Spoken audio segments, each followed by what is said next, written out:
চলো নিরামিষ দিনে খাওয়ার জন্য একটা রেসিপি বানিয়ে নিই। দই পটল ভালো করে পটলগুলো কেটে ধুয়ে রেখেছি। তারপর একটা গ্রেভির জন্য পেস্ট বানিয়ে নিলাম, টক দই, কাঁচা লঙ্কা, কাজু বাদামের।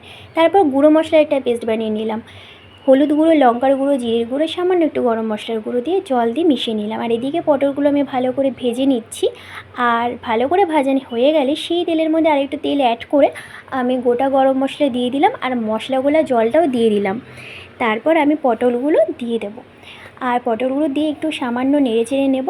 যেহেতু পটল অনেকটাই ভাজার সময় সেদ্ধ হয়ে গেছিলো, তাই আমি বেশি জল দেব না, সামান্য একটু জল অ্যাড করব। এরপর আমি কাজু বাদাম আর টক দইয়ের পেস্টটা করে রেখেছিলাম সেটা দিয়ে দেবো। গ্যাসের ফ্লেম কিন্তু একদম লোতে রেখে দিতে হবে, যেহেতু কাজু বাদাম আছে তলায় কিন্তু লেগে যেতে পারে। আর সামান্য একটু চিনি দিয়ে ঢাকা দিয়ে 2-3 মিনিট আমি রান্না হতে দেব।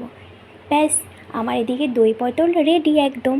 চলো এবার গরম গরম ভাতের সাথে সার্ভ করে দিই।